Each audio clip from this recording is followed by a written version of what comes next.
Imagine you were a nerdy child in the early 2000s with a lot of access to the internet. Because you were a nerd, your internet time mostly consisted of watching other people play video games. You did this because you couldn't always buy the video game, or didn't have the console the game was on, or sometimes didn't even want the game. This was a core experience of my childhood, and I assume a core experience of the childhood of many others, considering a lot of people I grew up with had these same experiences. Many YouTubers piqued my interest as a child, but the channel I watched a lot in elementary school and early middle school was a channel named Chucker Conroy. He was an older YouTuber, 2010s-ish, who played a lot of Nintendo games, older Nintendo games at that, and I remember being 10 or 12 or so, scurrying through his old playthroughs for something to watch, and coming across his playthrough of a game called Okami. I'd never heard of Okami, never played Okami, never seen anyone play Okami, but being a bored child, I clicked on it regardless of if I knew the game or not. And in those moments, I encountered a life-changing experience through those videos and through that game. And I wouldn't even play Okami until years later.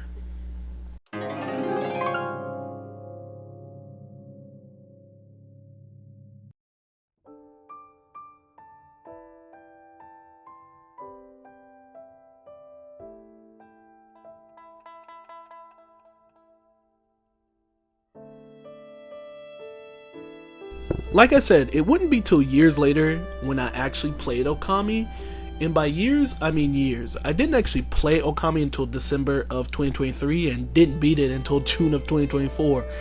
So I just recently played it, as in started at the end of last year and beat it last month. So my thoughts on it are pretty fresh.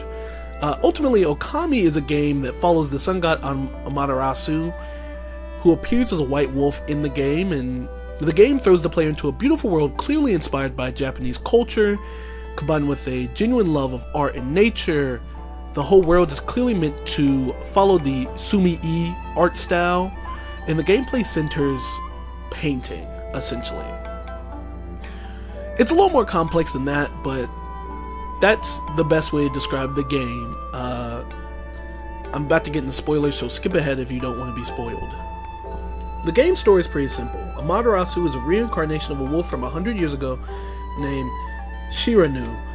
In the past, Shiranu and a warrior named Nagi worked together to beat an 8-headed dragon named Orochi and sealed the beast. Now, the land is literally dying because someone unsealed the 8-headed dragon Orochi. This leads to Orochi and several demons being unleashed to the land, damaging the land, and now Shira Inu, now awoken as Amaterasu, has to once again defeat Orochi and cleanse the land of demons. However, Amaterasu doesn't have any of her previous powers nor her memories of her past lives. This is because her powers are connected to 13 other gods. These 13 gods she can't reach for some reason and seem to be missing, in a sense. So Amaterasu has to gain some of her power back to cleanse the land of demons. The White Wolf is also joined by a foul-mouthed painter named Ishun. Ishun is a Paktin. A Pakal. Paktin is where he's from. A Pakal is a small humanoid that wears essentially a beetle carcass as like a helmet. They're like essentially gnomes in a sense. And Ishun is one of these people. Ishun tells Amaterasu he too wants to find the 13 celestial brush gods, that's what the other gods are called, because he's a painter and he wants to learn their brush techniques. It is here where I should note Amaterasu's design. She's a white wolf, but there's black marks all around her body. These black marks are actually ink and the source of her power. Amaterasu's tail works as a paintbrush, and Amaterasu uses these brush techniques that she has from the 13 brush gods to enact her power, each brushstroke having a different ability. Hence why I said Okami has a large theme of art in relation to nature. So, Ishun and Amaterasu are both looking for these brush techniques because they're the root of Amaterasu's power, and Ishun just wants to become a better painter, essentially. Throughout the game, you defeat Orochi's minions and a few other demons that work with Orochi, as well as you find a few of the missing celestial brush gods. And during this, you defeat a gross spider woman who is kind of uncanny in a weird way and has no eyes, but also a lot of eyes at the same time. You also defeat this centaur man thing who is super unsettling to me, like deeply unsettling. I do not know why. I don't like this thing. Anyway, you also meet a very strange and flamboyant man named Waka. Waka for some reason speaks in riddles and codes and prophecies and carries around a flute that I should admit turns into a sword for some reason, while also carrying a sword that he never uses. He just uses his flute sword. But with all that said, Waka for some reason also has the need to always have that shit on. Like, by that I mean Waka is the best dressed character in the whole game. Like, I like Waka's outfit a lot. Waka's a cool character.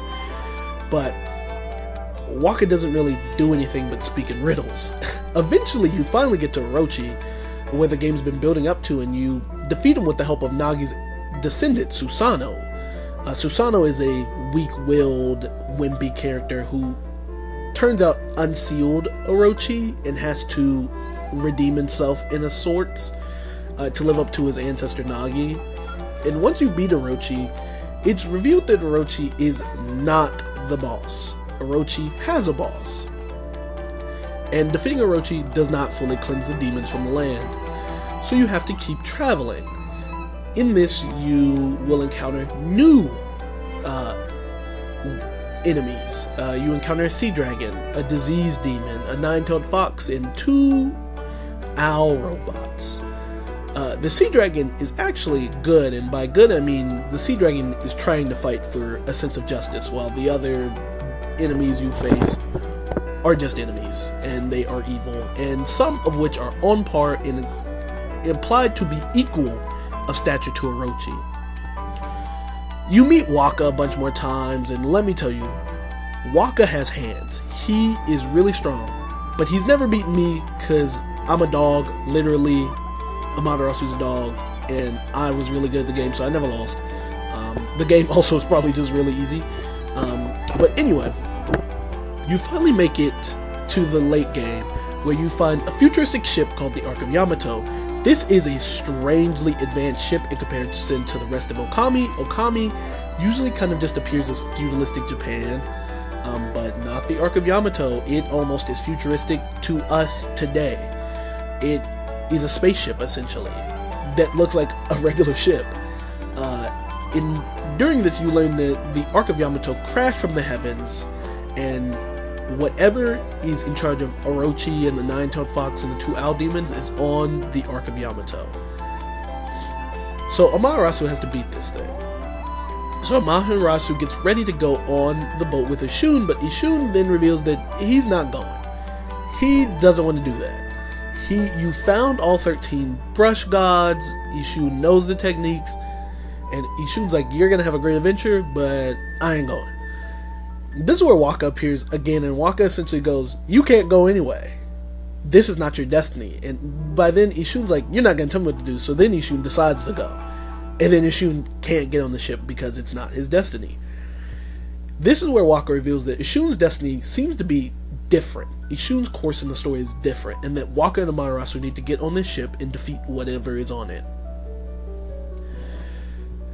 This is where the story kind of starts to split, right? So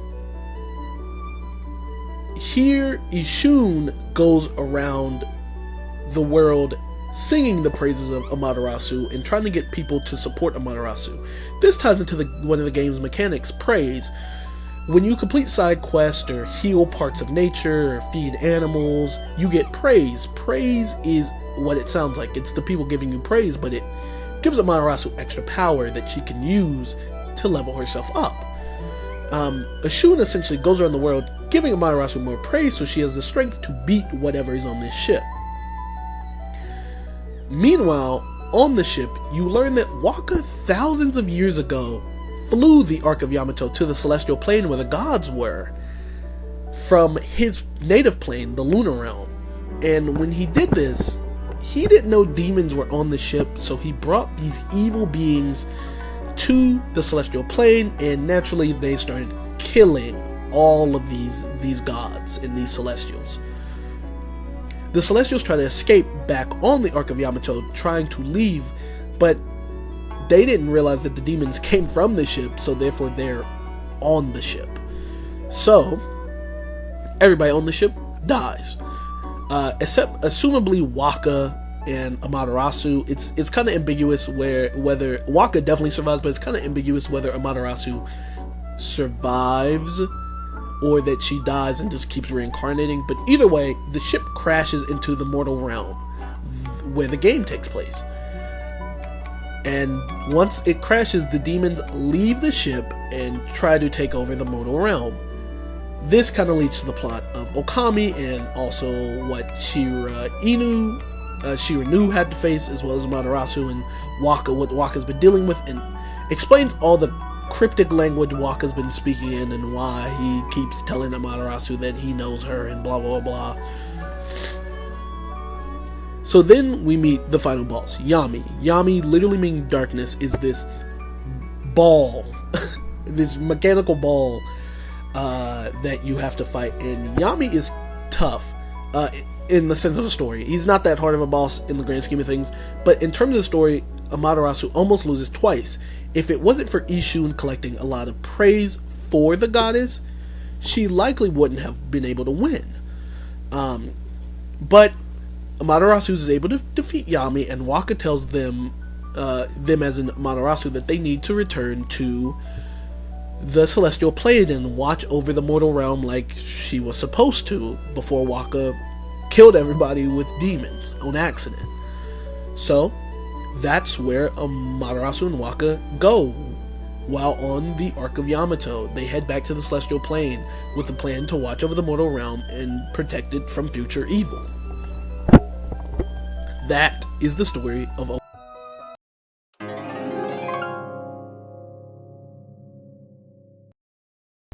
Again, Okami is kind of a strange game.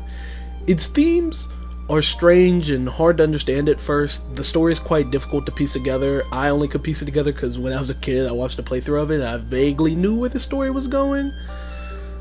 The story does not seem to follow the hero's journey like many modern Western stories do.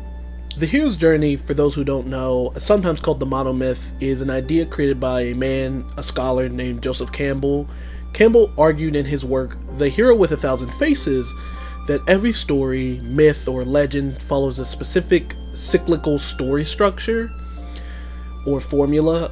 The formula follows a 3-act structure where there is Act 1, the departure, where the hero leaves the world that they know, or their normal world, or their normal status quo life.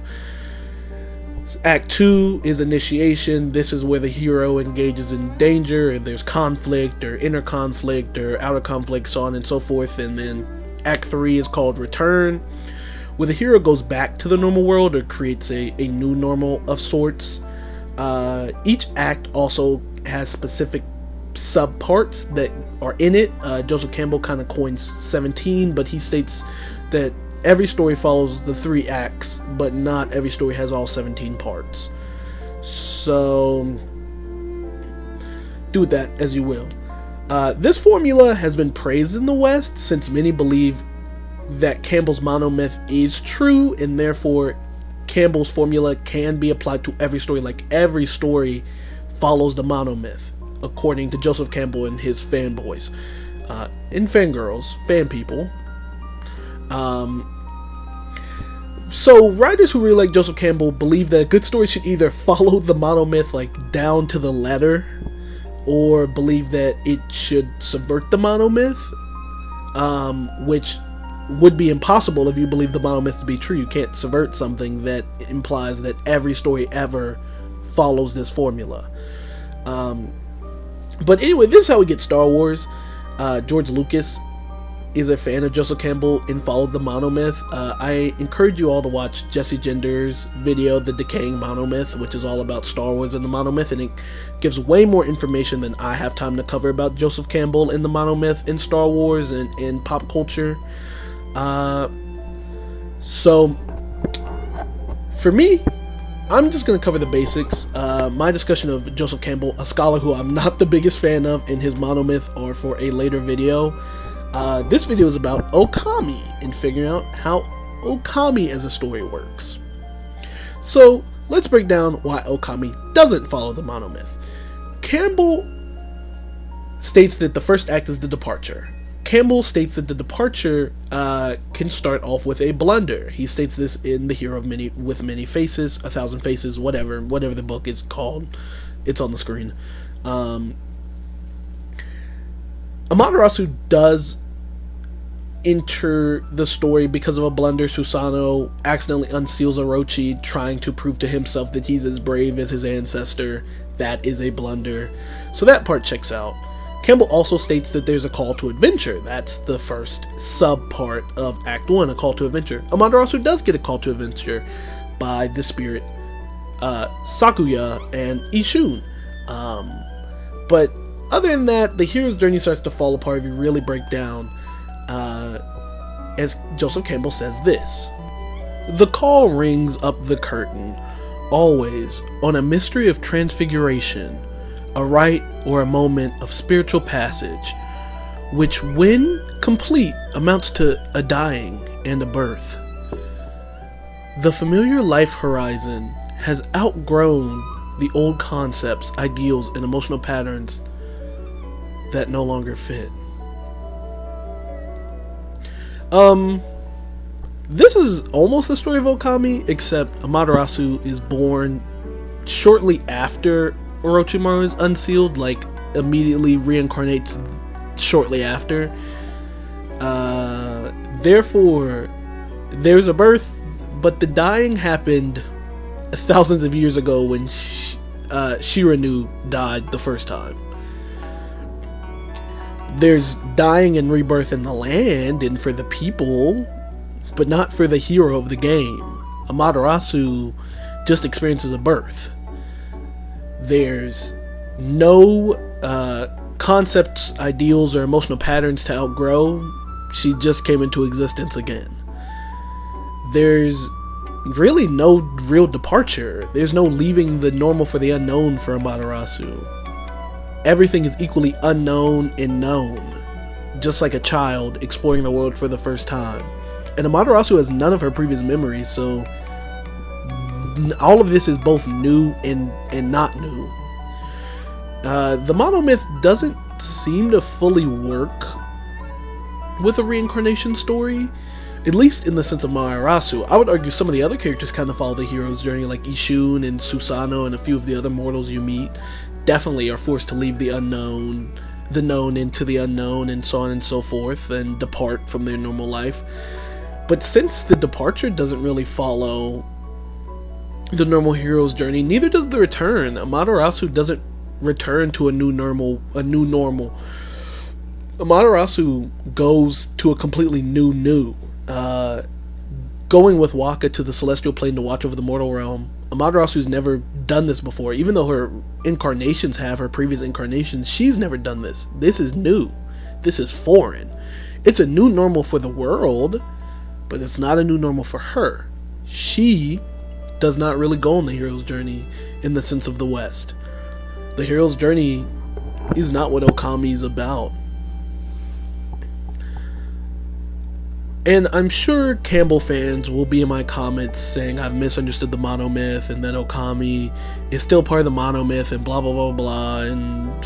But from my perspective, the monomyth struggles to capture the nuances of this story. But I'll also admit my failures as a scholar. I should know a little bit more about Joseph Cambell in the context of reincarnation. I'm sure there's tons of psychoanalytic scholars who've increased his work, but ultimately I found the hero's journey to be dissatisfying for me. So that's when I switched from the hero's journey in a Cambell approach to the story to a more mythological and mythological criticism approach to the story.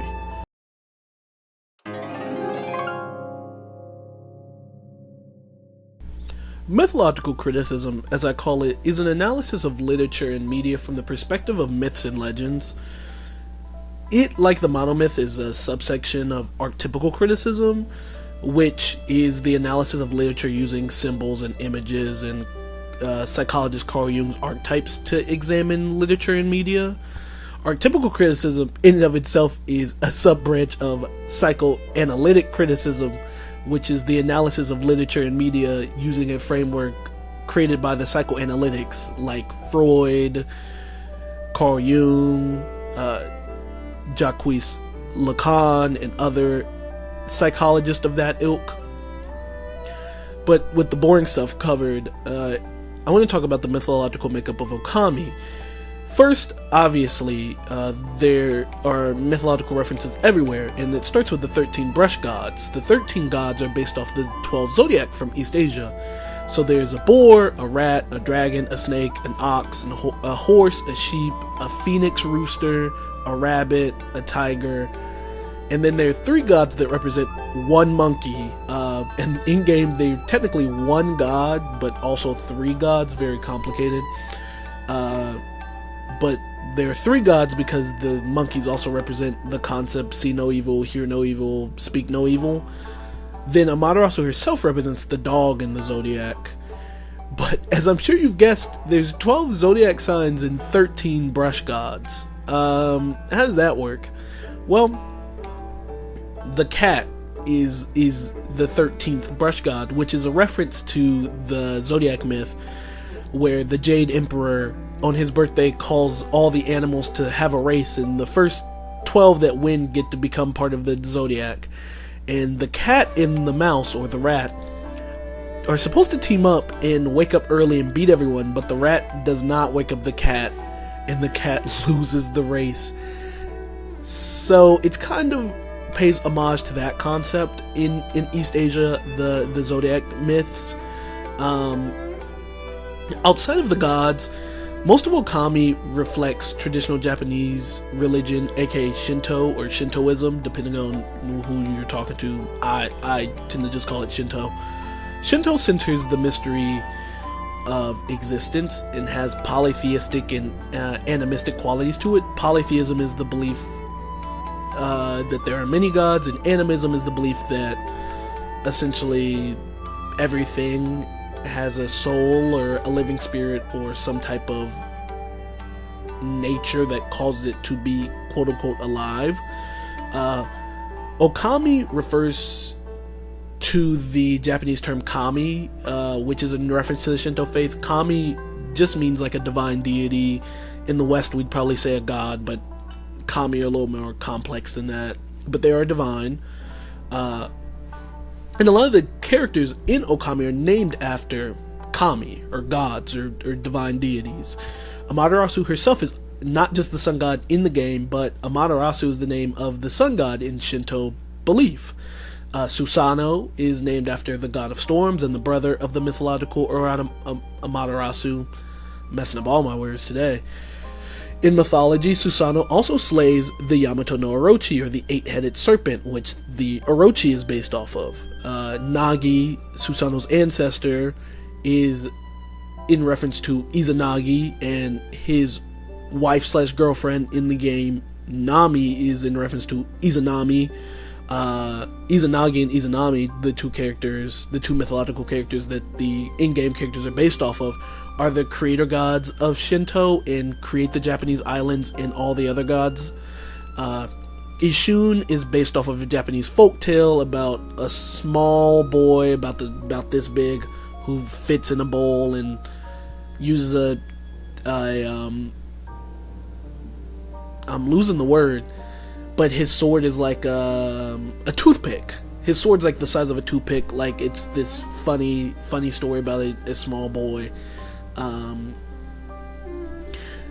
Then on the flip side, most of the demons in the game are based off yokai. Yokai are often oversimplified as demons and ghosts in the West. I'm sure that's a translation thing in Okami. Yokai are like kami, or like the divine beings, in the sense that yokai are supernatural and all, but they're often mischievous in comparison to the kami, but even then that's not always the case either. Yokai can be gods, they can be kami in a sense, but they can also just be dead humans or ghosts or animals that have lived a long time, or spirits, or it's all types of stuff. The word doesn't really translate that well over. I encourage people who are really interested to go to a website called yokai.com. This is how I, growing up, when I was in middle school and high school, was on this website a lot, learning about Japanese monsters and folklore and kami and yokai and stuff. And it's still a really good website in terms of research. But other than that, the enemies are obviously yokai. There's an enemy called the Great Tengu, which is in reference to a yokai called a Tengu, and one of the bosses is a nine-toed fox, which is in reference to the yokai, which is a nine-toed fox, or the Kyubi. There's also ogres in the game. Ogres are obviously in reference to a yokai called Oni. Oni are like horned monsters that sometimes are associated with the Shinto underworld or the Buddhist underworld, depending on what Shinto believer you're talking to. There's some variations there. So ultimately, there's a lot of references to Shinto mythology within Okami, and a lot of cultural references in the game. The game is very culturally Japanese, right? But this doesn't illuminate the themes of the story. It gives the story extra meaning and extra context, but it doesn't highlight the theme. The story doesn't follow a traditional mythological story. There's mythological elements, but the story is of its own. It's not a retelling of any myth. It's its own story that references myths to further tell its story. So the mythological criticism didn't help me much either. I couldn't understand the story's themes through mythology. I had to sit back and try to figure out what Okami is. Okami is a game where a kami, in the form of a white wolf, purges demons out of the land. Literally, Amaterasu has to beat the demons using her powers to help plants grow back. Like, the plants literally do not grow unless you clear out certain demons. Wait, that's it. That's the theme. Okami is a game about nature in relation to humanity and evil. Nature is the core idea present in the game.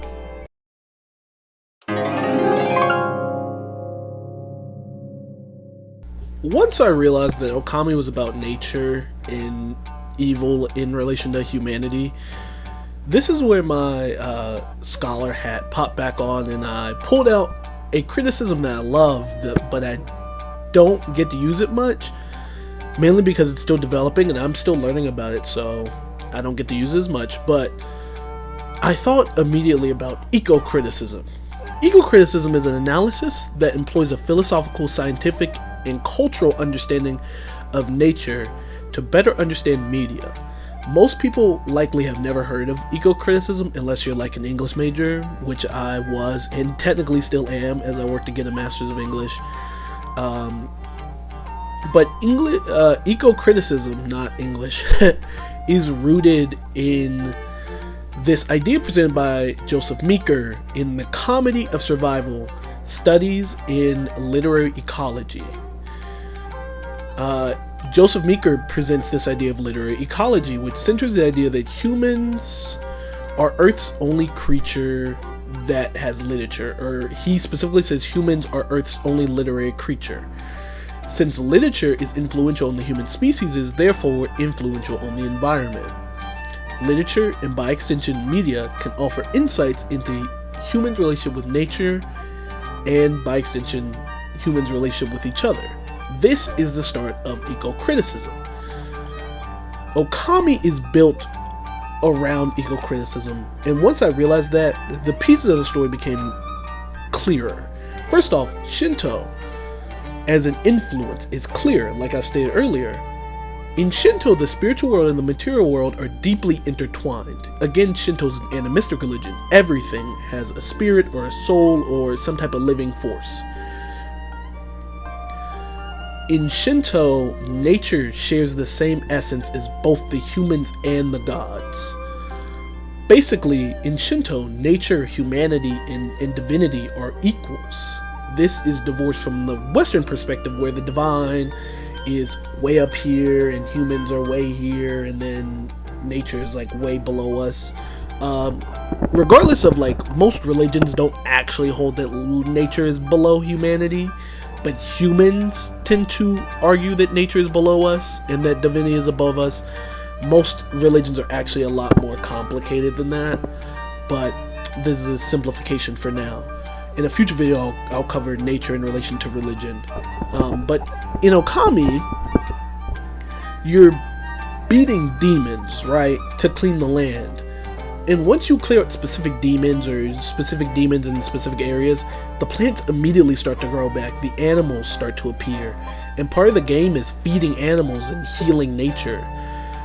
This ties into this idea that demons affect the land itself, not just the humans. These demons are affecting nature, they're killing nature. Again, as I've said throughout this video, you can go back and check, in Okami the land is dying. This is kind of opposed to modern Western ideas about demons and demon possession that is presented by modern Christian understanding, where demons will just possess people and destroy the lives of people, but they don't really do anything to the land or to the environment. This is a very modern understanding. Again, in a future video I can talk about how ancient Christians also believed that demons affected the land and that evil affects nature. But modern Christians do not care about nature, and I say this as a Christian. A lot of y'all do not care about nature. Anyway, evil in Okami doesn't just affect people, it affects nature, it affects the animals, it affects the plants. This is prevalent. A core mechanic in Okami, as I've said time and time again, is praise. Praise is how Amaterasu levels up in the game. But humans give Amaterasu praise when you complete side quests, but anytime you heal a plant or help a plant grow, or anytime you feed an animal, the animals and the plants also give you praise. Meaning that Amaterasu doesn't just need the humans to survive. She needs the animals and the plants and nature. Nature praises her as well as the human. Nature sings to the heavens with the human. This adds to the idea that humans and nature and God interact with each other in an equal sense. This is when I realized the core of Okami is a conversation about the relationship between mortals, nature, and the divine. Remember when I said Waka took this futuristic ship called the Ark of Yamato to the Celestial Plane, not knowing demons were on it? The Ark of Yamato, again, is the most scientifically advanced thing in the game. Everything else is kind of like feudalistic Japan, and then there's this spaceship, essentially. And the Ark, to me, represents ambition. The ambition of Waka in the lunar realm to reach the Celestial Plane. And they did so with this technology that they fully didn't comprehend the effects of, and didn't know that it had demons on board. And therefore led to the destruction of nature and the death of all the Celestials. And it's then when I started putting this together that I understood the story differently. For example, Orochi. I thought back to Orochi. Orochi's power are natural elements. He controls fire, lightning, darkness, light, wind, earth, poison. Essentially elements, right? But he uses them to gain power, and his minions destroy nature. But his powers are nature-based concepts. Then I thought about one of the bosses, Blight. Blight is this disease demon-like being, a living disease that affects the Emperor in the game. And I thought about how this represents kind of how our destruction of nature affects our health. I mean, think about smog or air pollution. You know, we're destroying nature and this has negative effects on us. It is negative. And then I thought about another one of the bosses, Ninetales. Ninetales is one of the few characters in the game we see use painting techniques like Amaterasu and Ishun. And the Ninetales mostly uses them to kind of stop Amaterasu and for evil. The Ninetales is depicted as a greedy creature that just wants power and is using art in painting to gain more power. It kind of, to me, points back to what Meeker said. Art and literature affect nature, because we're one of the few creatures that produce art and literature. We're literary creatures, we're artistic creatures, and therefore we affect nature because we are nature in a sense. And the Ninetales and the Blight and all these other creatures are affecting the natural order using creativity and using the earth itself and so on and so forth, or like in the case of the Blight, are kind of the outcome of the destruction of nature. And I thought about, again, with the Ninetales, and as the Ninetales uses art for evil, I thought about AI art and how AI has been revealed to massively destroy the environment. Like, and it's not funny, I'm kind of laughing, but it's like, it's been lauded as this great thing, but it destroys the environment majorly. And it reminds me of this capitalistic drive for innovation and this capitalistic idea of art that creates destruction, essentially, for the natural world. And then I thought about the boss before Yami, these two demon owls that are very mechanical. These two demon owls are in the northern land of the game, and the northern land is naturally very cold, but the two demons are making it colder. They're making the environment harsher. And I thought about how we humans, kind of affect climate change. We make the environment harsher and destroy the environment, and this causes climate change, both global warming and global freezing. The environment can't fully regulate. And then this all comes back to Yami. Again, Yami is a ball, like a mechanical ball with this small little fish-like creature inside. Yami and the two demon owls are the only robotic enemies we kind of see. And I find that in and of itself to be interesting. Yami means darkness, right? And Yami is this evil robot with this small fish-like creature in it, and the technology seems to just exist to protect this creature, but also give it power to do what it wants. And I thought about how we as humans often make machines and use technology to protect us, but also to allow us to do what we want. We're like Orochi, where we're using the resources of the earth to then destroy the earth and also be greedy and capitalistic and take, essentially. And it's interesting because Yami only really destroys things. This unknown, unnamed force until the end of the game just destroys things the whole time, right? And his final form creates a hand, and I think this hand can represent destruction and creation. Yami obviously is one of the most innovative creatures in the game. He's a robotic-like creature. There's not many robotic-like creatures in the game, but yet he destroys. And the hand, his hand-like form, to me likely represents the fact that he can create and he can destroy. This duology, in a sense. But Yami doesn't create good things. Yami only creates evil things and then destroys things.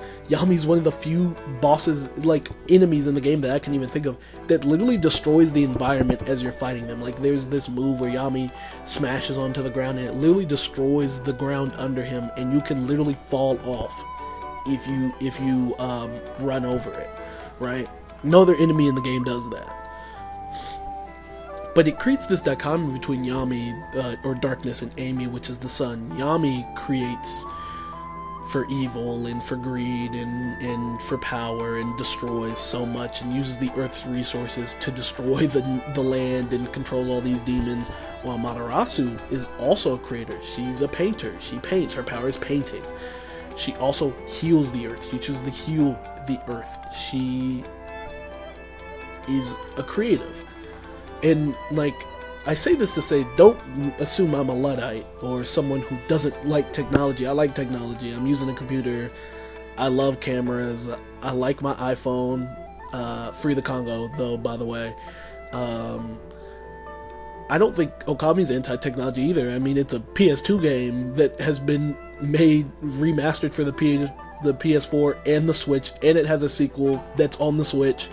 Um, I think it's a more of a conversation around nature, the eco-criticism, where Amaterasu at the end of the game uses technology to heal, right? Amaterasu doesn't destroy the Ark of Yamato that Yami uses to destroy everything and kill all the gods. Amaterasu uses it to get back to the celestial plane and enact order, in a sense, turning the innovative force of evil and using it to kind of create good. To me, Amaterasu represents the goodness of humanity in a sense. She's a creative, an artist, but not in the way Yami is a creative in a sense where he's obviously good with technology. He's a little fish thing in a giant mechanical ball. Amaterasu actively works with nature and people to defeat darkness, while Yami is kind of just by himself. Like, all the demons under him just are subjects. Unlike Amaterasu, the people aren't really under her. They help her and she helps them. You know, to me, Okami ultimately is a story about how humans can use creativity and innovation to provide and help nature and one another. And it's meant to warn against using those very things, innovation and creativity and the resources of nature, to destroy nature and one another. The story of Okami is basically asking you to evaluate, how do you use your creativity? How do you use your innovative skills? How do you use your resources? Is it to help humans and other people and nature, like Amaterasu, the sun goddess, or do you destroy nature and humans using your resources and innovative skills and creativity like that of Yami, this emissary of darkness?